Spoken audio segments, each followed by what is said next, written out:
लोग जानते हैं। इच्छा होती है लेकिन उस जगह पर जाना कोई नहीं चाहता।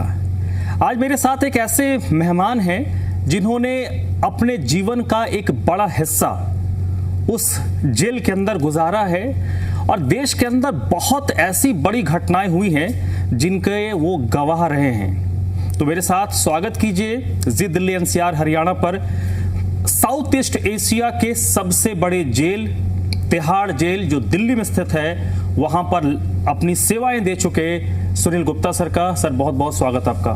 Thank you.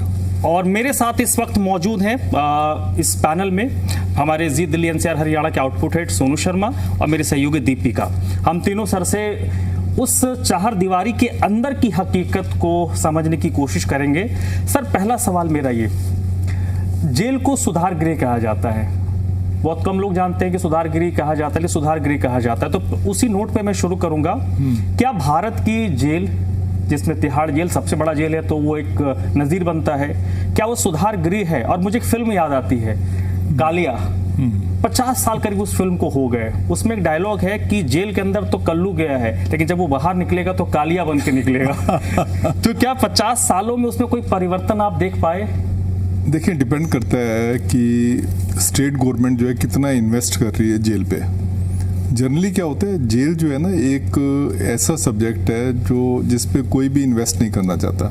हर एक स्टेट गवर्नमेंट का जो है ये लास्ट प्रायोरिटी एरिया का सब्जेक्ट होता है। कोई नहीं सोचना चाहता रिफॉर्म्स वगैरह के बारे में। तो दिल्ली में कई बार हमारे ऐसे आईजी डीजी आ जाते हैं जो रिफॉर्म्स के बारे में सोचते हैं। नहीं तो और जगह मैंने देखा है कि उनके पास इतने फंड्स ही नहीं होते जेल चलाने के, तो रिफॉर्म्स और इसकी जो है डिफॉर्मेशन का वो कहाँ सोचेंगे। बिल्कुल। लेकिन सर ऐसे में आप जब तिहाड़ जेल की आपने बात की, मैंने शुरुआत में कहा कि सर आपने अपने जीवन का एक बड़ा हिस्सा उस जेल में सेवा देते हुए गुजारा है और बहुत सारे आपने चेंजेस लाए हैं, बदलाव लाए। जैसे मैंने कहा ना कि रिफॉर्म बहुत कम लोग लाते हैं, लेकिन जो भी अच्छी चीज़ें हैं चल रही हैं वो उन्हीं रिफॉर्म्स की बदौलत हैं। तो आज जब आप 2016 में रिटायर हुए, आज तकरीबन 10 साल आपको रिटायरमेंट के बाद हो गए, जब आप चेयर पर बैठते होंगे अपने घर पे सोचते होंगे कि ये काम मैंने बहुत अच्छा कर दिया। तो एक काम बताइए सर जो आपने कहा कि ये तिहाड़ जेल के लिए मैंने किया और जिसको देश के बाकी जेलों ने अगर अडॉप्ट किया हो। काम तो अगर मैं सोचता हूँ ना तो काफ़ी अच्छे किए थे। देखिए, सबसे जो दिल्ली जेलों की बात है, तिहाड़ जेल तो एक पार्ट है उसमें। दिल्ली में 3 कम्प्लेक्स हैं। एक तिहाड़ जेल कम्प्लेक्स है जिसमें 9 जेलें आती हैं, एक मंडोली जेल कम्प्लेक्स है जिसमें 6 जेलें आती हैं और एक रोनी जेल है जिसमें कि 1 जेल है। टोटल 16 क्लोज जेलें हैं। उसके बाद open jail, semi open jail, वो सब अटैच्ड हैं इनके साथ। सबसे बड़ी जो चिंता की बात है दिल्ली की, इसमें करीब 10,000 प्रिजनर जो है रखे जा सकते हैं जो सैंक्शन कैपेसिटी है। अगेंस्ट दैट यहाँ पे करीब 20,000 से ज़्यादा प्रिजनर जो है जेलों में रहते हैं, 100% ज़्यादा। अब आप रिफॉर्म्स की बात करते हो, मतलब रिफॉर्म्स का जो सबसे पहला पिलर है वो टूट के नीचे गिर पड़ता है कि अगर आपने 10 की जगह 20 लोग रखे हुए हैं। मतलब रिफॉर्म के लिए सबसे पहले तो आप उनको स्पेस दोगे रहने के लिए, सोने के लिए, खाने के लिए।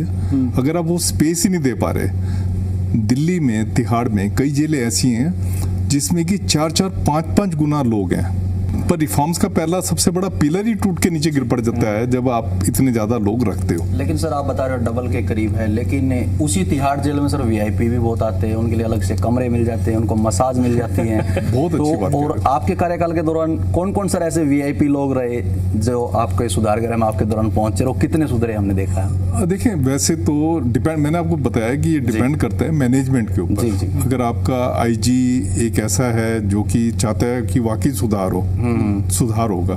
जनरली देखें क्या होता है कि तिहाड़ की पोस्टिंग जो है, चाहे आईजी की पोस्टिंग है, चाहे सुप्रिटेंडेंट जेल की पोस्टिंग है, ये सारे डेपुटेशन पे आते हैं। बीच वाली पोस्ट तो डीआईजी, एडिशनल आईजी वगैरह होती है। ज़्यादातर पोस्टिंग यहाँ पे जो होती हैं ये एक पनिशमेंट पोस्टिंग होती है। इवन किरण बेदी को आप देखें, किरण बेदी ने खुद अपने उसमें एक सीरीज में कहा हुआ है कि उनको जो तिहाड़ पे पोस्ट किया गया था वो एज ए पनिशमेंट पोस्टिंग जो है उन्होंने किया था। पर मेरा जो इसमें ऑब्जर्वेशन है, जो चीज़ आप मेरे से पूछना चाहते हैं, वो ये है कि जब भी कोई हाई फ्लाई आता है तो सिस्टम आपका धाराशाह हो जाता है। जितने मर्जी आप रिफॉर्म्स की बात करो, ये तो अगर कोई आपका जो आईजी है या सुप्रीम जेल बड़ा स्ट्रांग है कि वो उसको धाराशाह नहीं होने देता। जैसे किरण बेदी का मैं कहूँगा कि जब किरण बेदी थी तो वहाँ पे किसान नेता जो है जेल पे आए थे, उन्होंने हुक्के की मांग की। जेल मंत्री ने कहा हुक्का दे दो, पर उन्होंने किरण बेदी ने कहा नहीं, बिल्कुल हुक्का नहीं देना। ये महेंद्र सिंह टिकैत की बात कर रहे हैं। सिंह की बात कर रहा हूँ। तो ये कोई ऐसे होते हैं जो कि इस सिस्टम को जो है कोलैप्स नहीं होने देते, पर ज्यादातर का मैंने देखा है कि सिस्टम आपका एकदम कोलैप्स हो जाता है। चार्ल्स सोबराज था, उनके बारे में मैंने किताब में अपनी लिखा हुआ है कि किस तरीके से सिस्टम जो है चल रहा था। अच्छा सर, हम एक रिफॉर्म्स सवाल दीपिका में इससे जुड़ा ही सवाल है। चार्ल्स सोबराज ने तो सर मैं सुना कि आपकी नौकरी में भी मदद की थी सर, वो क्या किस्सा था सर? वो देखिए, ये चार्ल्स सोबराज जो है ये टाइपिंग का काम करता था। अच्छा सर। तो मैंने दिल्ली यूनिवर्सिटी से बीएससी फिर एलएलबी की, फिर एलएलएम कर रहा था, तो मेरा सिलेक्शन हो गया। पहले रेलवे में सिलेक्शन हुआ, उसके बाद फिर मैं जेल पे आया। जेल में जब आया तो एक धारणा थी, गलत धारणा थी। यहाँ के लोगों को गलत धारणा थी कि जेल जो है दिल्ली के शहरी लोग तो चला ही नहीं सकते। उनका ये था कि जेल जो चला सकते हैं एक पार्टिकुलर एक कास्ट के लोग हैं वो चला सकते हैं, और भी पार्टिकुलर स्टेट के लोग हैं वो चला सकते हैं। तो जब मैं आया, पतला दुबला सा मैं लगता था, यूनिवर्सिटी से निकल के आया था, तो मैं जब आया तो मैंने उनको बताया कि ऐसे ऐसे गवर्नमेंट ने मुझे सिलेक्ट किया है। तो गवर्नमेंट ने सिलेक्ट किया था, मुझे मना तो मुझे पता था इतना तो कि कोई मुझे मना नहीं कर सकता। पर जब मैं आया, मैंने कहा कि ऐसे ऐसे मुझे ज्वाइन करवा लें। तो जो सुपरिटेंडेंट जेल थे, BL विज थे उस टाइम पे, हरियाणा कैडर से थे, तो उन्होंने कहा कि यार तुम जेल चला सकते हो, तुम अपना देखो, पतले से तुम लगते हो, तुमसे कोई कैदी डरेगा नहीं। तो मैंने कहा सर जेल कैसे चलानी है? वो जेल मैनुअल के हिसाब से मैं चला लूँगा, मुझे पढ़ा लिखा हूँ, मैं चला लूँगा। उन्होंने कहा वेट करो। उन्होंने करीब करीब मुझे 2-3 घंटे जो है वेट करवाया। तो इतने में एक चार्ल्स सोबराज प्रकट हुए जिनको मैं नहीं जानता था। मैं सोच रहा था कि शायद वो कोई जेल के ऑफिसर है। मैं उनको देख के खड़ा हो गया। जब वो सुप्रीटेंडेंट के कमरे में गए, हम तो सुप्रीटेंडेंट के कमरे में पूछ के जा रहे थे अंदर, वो सीधा अंदर घुसे। तो मैंने सोचा कोई जेल के अफसर हैं, तो मैं उनको देख के खड़ा हो गया। तो उन्होंने पूछा कि आप नए हो? मैंने कहा हाँ, मैं ऐसे ऐसे नया असिस्टेंट सुप्रीटेंडेंट ज्वाइन करने के लिए आया हूँ। तो उन्होंने कहा ठीक है, इजी क्रिएटिंग ऑब्स्टेकल्स, सुप्रीटेंडेंट की तरफ हाथ करके कहा। मैंने कहा यह इजी क्रिएटिंग ऑब्स्टेकल्स। तो उन्होंने मेरा ज्वाइनिंग लेटर जो है वो लेके और मेरे को टेकन ऑन स्ट्रेंथ का लेटर जो है साइन करवा के दे दिया। पर उसमें 2-3 घंटे तो मुझे लगता है लगे मुझे वहाँ बाहर वेट करनी पड़ी। बिल्कुल। अब यहाँ तो हम लोग रिफॉर्म्स की बात कर रहे हैं और बदलाव की बात कर रहे हैं। हाँ। मैं बहुत ही लेमैन तरीके से जो हमारा शो देख रहे होंगे, आम आदमी के लिहाज से आपसे आपका एक्सपीरियंस जानना चाहूंगी। आपकी जॉब प्रोफाइल में और हमारी जॉब प्रोफाइल में एक बहुत कॉमनैलिटी रही है, हम खबरें बताते हैं जो क्राइम होता है, और क्राइम होने के बाद आप उन लोगों को देखते हैं, उन लोगों से रोज आप दो चार होते हैं। कैसा आपका फर्स्ट हैंड एक्सपीरियंस रहा? एक जेलर की इमेज तो होती है कि बहुत सख्त होंगे, लेकिन वो जेलर एक जेल के अंदर की लाइफ को और जेल के बाहर की लाइफ को किस तरह से बैलेंस और डिफरेंस आप देखते हैं? देखिए क्या है कि मैं जब जेल उस पे गया, नौकरी पे पहला दिन था मेरा, तो मुझे बहुत अच्छा लगा। जैसे एक यूथ को एक होता है पुलिस की वर्दी पहननी है, तो एक वो होता है, तो मेरे को भी वो शौक था। मैं जब गया तो राइफल सैल्यूट दिया, जैसे एंट्री की, तो लगा वाकई जो है हमने बहुत बड़ी चीज़ हासिल कर ली है। उसके बाद जो एक कैदी की परसेप्शन होती है कि कैदी कैसे होते हैं, मेरे ख्याल आप लोगों की अभी भी परसेप्शन वही होगी। हम बॉलीवुड की मूवी में देखते थे लंबे चौड़े कैदी होते हैं, बड़ी बड़ी मूंछों वाले कैदी होते हैं, और वो जो है पत्थर तोड़ रहे हैं, और बड़ी अलग सी मैं सोच के गया था कि कैदी ऐसे होते होंगे। तो जब मैं पहले दिन जेल के अंदर गया तो मैंने देखा कि आम जैसे एक बंदे हम बाहर देखते हैं वैसे ही बंदे घूम रहे थे वहाँ पे, प्राइवेट कपड़ों में थे लोग अब ज़्यादातर। तो मैंने अपने साथ वाले जो मेरे साथ ऑफिसर थे, मैंने उनसे पूछा, मैंने कहा यार कैदी कहाँ पे हैं? कहते यही तो सर कैदी हैं। तो मैंने कहा असली जेल कहाँ पे है? कहती यही तो जेल है जिसमें आप खड़े हो। तो मैंने कहा शायद कोई और जेल का एक एरिया होगा जिसमें कि खूंखार कैदियों को रखा होगा। पर देखा तो एकदम मेरी परसेप्शन जो है चेंज हो गई। ये बड़ा कॉमन सी बात है, लोग कहते हैं कि जेल के अंदर फ़ोन पहुंच जाता है और जेल के अंदर से लोग बैठ के अपने गिरोह चलाते हैं। ये कैसे पॉसिबल होता है कि जेल के अंदर फ़ोन पहुंच जाए और वहाँ से कोई गिरोह संचालित कर रहा हो? अंदर के लोगों की तो मिली भगत होती है, इसमें कोई इफन बट नहीं है, लेकिन ये कितने ऊपर तक होती है? जेल के अंदर ही पॉसिबल होता है कि आप जो है अपना गिरोह आराम से चला सकते हैं। देखिए क्या होता है, किसी टाइम पे होता था कि कोई भी गिरोह होता था, गिरोह जनरली जो निकलते हैं हमारी सोसाइटी से निकलते हैं। हाँ। वो गिरोह निकलते क्यों हैं कि उनको पब्लिक एक्सेप्टेंस होती है। अगर पब्लिक एक्सेप्टेंस ना हो तो ये गिरोह बने ही ना। आप देखें कास्ट लाइन के ऊपर ये गिरोह निकले हुए हैं। अगर दिल्ली में आप देखोगे एक पर्टिकुलर हाँ। कास्ट के लोग जो है ज़्यादा है उस गिरोह में, तो इनकी जो लॉजमेंट है उसकी रिकमेंडेशन मैं करता था। एक कमेटी थी जिसका कि मैं हेड करता था। मैं रिकमेंडेशन डायरेक्टर जनरल को देता था और डायरेक्टर जनरल उन रिकमेंडेशन को जनरली मान के किस गैंग को कहाँ रखना है उसको वो ऑर्डर करते थे। जनरली क्या होता है कि अगर दो गैंगस्टर हैं, दोनों अपोजिट उसके पार्टी के हैं, तो उनको अगर एक जेल में आपने रख दिया तो एक खून खराबा हो जाएगा, पक्का खून खराबा होगा। आपका क्या पॉइंट ऑफ व्यू है कि अगर जेल के अंदर उस तरीके का कोई प्रिजनर है या इस तरीके की घटना हो रही है तो क्या एक्ट किया जा सकता है जब कोई सामने वाला किसी की जान लेने पर उतार ये हो? बड़ा अनफॉर्चुनेट इंसिडेंट था तिलू तेजपुरिया का। अब देखें कि जेलर की जो सबसे पहली ड्यूटी होती है safe and secure custody of the prisoner होती है। अगर एक प्रिजनर है जेल में, अगर आप उसको सेफ एंड सिक्योरिटी नहीं दे पा रहे, उसकी लाइफ भी खतरे में पड़ी हुई है और आपका जो स्टाफ है वो खाली उसको देखे जा रहा है और कुछ एक्शन नहीं ले रहा, मेरे हिसाब से वो सबसे बड़ी बुजदिली थी स्टाफ की। और खासकर देखें हमारे यहाँ पे तमिलनाडु स्पेशल पुलिस है। बड़ा हाई प्रोफाइल कैदी अभी तिहाड़ में है, बॉलीवुड के एक बड़ी अभिनेता, उसके बारे में रिपोर्ट आई थी कि वो एक दिन में या एक महीने में 1 करोड़ रुपए खर्च कर रहा है।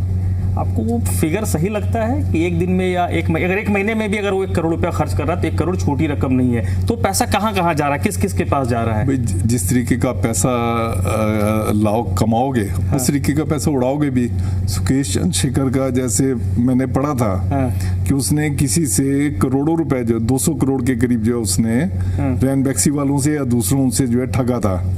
तो उसमें अगर आप 1 करोड़ रुपए महीने का खर्च कर भी देते हो तो वो बड़ी बात नहीं है। तो पहली बार ऐसा केस देखा है जिसमें पूरे स्टाफ को 2 तनख्वाह मिल रही है, एक सरकार दे रही है और एक कैदी दे रहा है। तिहाड़ का सबसे रईस कैदी यही होगा सर अभी तक का? हाँ, तो जिस तरीके से मैंने पढ़ा है 200 करोड़ रुपए उसने जो है कैसे एक्सटॉर्ट किए और किस तरीके से। कभी ऐसा हुआ कि आपको इतना पैसा ऑफर किया गया हो किसी की तरफ से और आपने ठुकरा दिया हो? कितना बहुत। देखिए ये उसमें पहली बात तो है जो मेरे करैक्टर को जानते थे उनकी हिम्मत ही नहीं होती थी कि मुझे जो है वो ऑफर करे। पर मुझे फिर भी आज की डेट में इतना मिसट्रस्ट है, हर कोई सोचता है यार ये सुनील गुप्ता जी इनसे नहीं लेते हो तो इनसे जरूर लेते होंगे, इनसे जरूर लेते होंगे। हर एक आदमी क्योंकि खुद उनका करैक्टर खोखला है तो वो कोशिश करता है। आपने एक क्वेश्चन किया कि जब किसी का भी मैंने 8 एग्जीक्यूशन देखे हैं। सबसे पहले मैंने देखा था रंगा बिल्ला का 81 में रंगा बिल्ला का। उसके बाद मैंने मोहम्मद मकबूल भट्ट एक कश्मीरी सेपरेटिस्ट थे, उनका मैंने एग्जीक्यूशन देखा। उसके बाद करतार सिंह उजागर सिंह थे, शायद आप लोगों को नहीं पता होगा। इंदिरा गांधी वाले नहीं, करतार सिंह उजागर सिंह जो थे एक डॉक्टर मिसिस जैन का जो है एक मर्डर हुआ था जिसमें डॉक्टर जैन जो है उन्होंने मर्डर करवाया था। तो उनको फांसी लगी। खाली फांसी क्यों लगी? उन्होंने 500 रुपए के ऊपर मर्डर किया था। जिसने मर्डर करवाया वो तो आराम से छूट गए बाहर। सिटिंग सीएम भी रहे और देखिए जिस जेल के जो जेल जिस राज्य में है उस राज्य के सिटिंग सीएम जेल में थे, उनकी तरफ से कई सारी शिकायतें की गई कि ये सुविधा नहीं, ये व्यवस्था नहीं, दवाइयाँ नहीं। और जो जेल मंत्री है, क्योंकि वो उन्होंने रिजाइन नहीं किया था, तो ऑब्वियस सी बात है जो जेल मंत्री है उनका बॉस कौन है? मंत्री का मुख्यमंत्री है, यानी कि वो सुपर बॉस हैं जेल के भी। तो उसमें राजनीति ज्यादा थी या कि आपको क्या लगा कि ये संभव है कि जो उस जेल का सर्वे सर्वा है, मतलब रिपोर्टिंग है। वो चाहता तो जेल मंत्री को बोलता है कि मुझे तिहाड़ का फाइल ला के दो, जब वो मंत्री मांग सकते हैं, सीएम है तो मंत्री से मांग ही सकते हैं। उन्होंने ये कंप्लेंट कर दी, आपको ऑथेंटिक लगा? तो देखिए क्या होता है कि तिहाड़ में ना, जैसे मिसेस इंदिरा गांधी रही, मोरारजी देसाई रहे, एक्स प्राइम मिनिस्टर और ये काफी रहे हैं, तो हमें यहाँ पे वीआईपीज को कैसे हैंडल करना है ये हमें जनरली आता होता है। अब जैसे आपने अरविंद केजरीवाल जी की बात की है या जेल मिनिस्टर की बात की है, दिल्ली में क्या है कि पॉलिटिकल लीवेज जो है इतनी ज़्यादा नहीं होती, क्योंकि दिल्ली में क्या है कि जो भी ये लोग, जो असली जो दिल्ली का राजा है वो सीएम या वो नहीं है, दिल्ली का राजा है लेफ्टिनेंट गवर्नर। सारी पावर लेफ्टिनेंट गवर्नर के पास है, और जब लेफ्टिनेंट गवर्नर है उनकी और सीएम के आपस में नहीं बनती, तो उसमें नेचुरली जो लेफ्टिनेंट गवर्नर चाहेगा वही चीज़ होगी। मुझे लगता है वही चीज़ इसमें हुई है। देखिए मेरे हिसाब से जो है, जो मेरी अपनी एक्सपीरियंस है वो ये कहता है कि किसी को अगर आप सैलेड खाने के लिए दे रहे हैं या उनकी कोई मालिश कर रहे हैं, मालिश करना बड़ी आम बात है। जितने भी इन्फ्लुएंशियल लोग आते हैं सब मालिश या पैसे वाले देते हैं, हर कोई मालिश करवाते हैं। मालिश इसलिए करवाते हैं कि हमारे जो 85% जो प्रिजन पॉपुलेशन है गरीबों की है। ये लोग बेचारे अपना नंबर बनाने के लिए ये लोग जेलर के पास जाके उसके पैरों को हाथ लगाते हैं, उसकी मालिश करते हैं कि आप हमें इनकी मालिश करने पे लगा दो ताकि किसी की नौकरी लग जाए बच्चे की, या कुछ पैसे मिल जाए।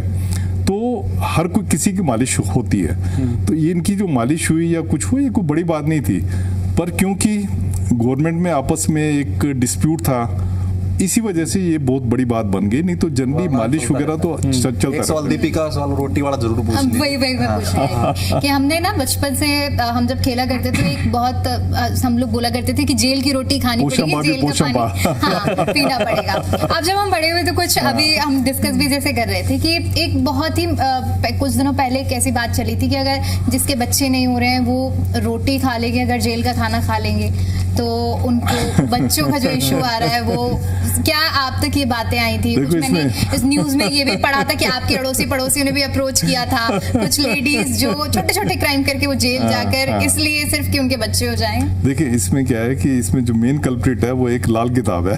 अच्छा।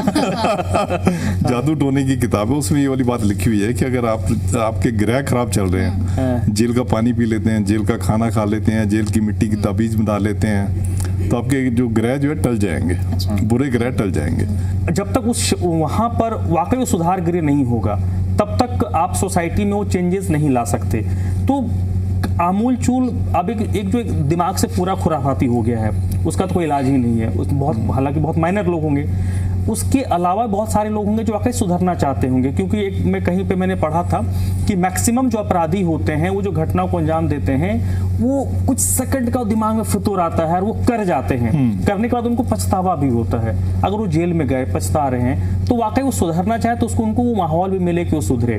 तो क्या करना चाहिए सरकार को? मैं सरकार के दृष्टिकोण से देखिए इसमें क्या है कि 90% प्रिजनर ऐसे हैं कि अगर जेल के आप पूरे दरवाजे खोल के रख दो, गेट खोल दो, और सब नहीं भागेंगे। खाली 10% है जो सोच सकते हैं भागने के लिए और 10% में से भी 5% भागने की आगे एक्चुअल प्लानिंग करेंगे। ये हमने चार्ल्स सोबराज के टाइम पे देखा था। जब चार्ल्स सोबराज भागा था उस टाइम सब लोगों को पता था, करीब करीब वहाँ पे 1,500-2,000 लोग थे उस जेल में, सबको पता था कि दरवाजे खुले पड़े हैं, पर उसके बावजूद खाली 13 लोग भागे थे। तो नहीं खाली हार्डन प्रिजनर होते हैं जो कि भागने की सोचते हैं, और गैंगस्टर तो वैसे नहीं भागता क्योंकि उसको पता होता है बाहर गया तो कोई अपोजिट गैंग वाले ने कोई कर दिया, पुलिस ने कुछ एनकाउंटर कर दिया, तो अपनी सेफ्टी के लिए वो नहीं भागता। देखिए क्या होता है कि जेल में सेग्रीगेशन जो है सबसे इंपॉर्टेंट होता है। सेग्रीगेशन का मतलब ये है कि आपने जो फर्स्ट टाइम ऑफेंडर हैं उनको आपने जो है जो हैबिचुअल प्रिजनर है उनसे अलग रखना है। जहाँ पे आपका ये सेग्रीगेशन टूटा नहीं तो आपकी जेल जो है वो कालू से कालिया बन के बाहर निकलेगा।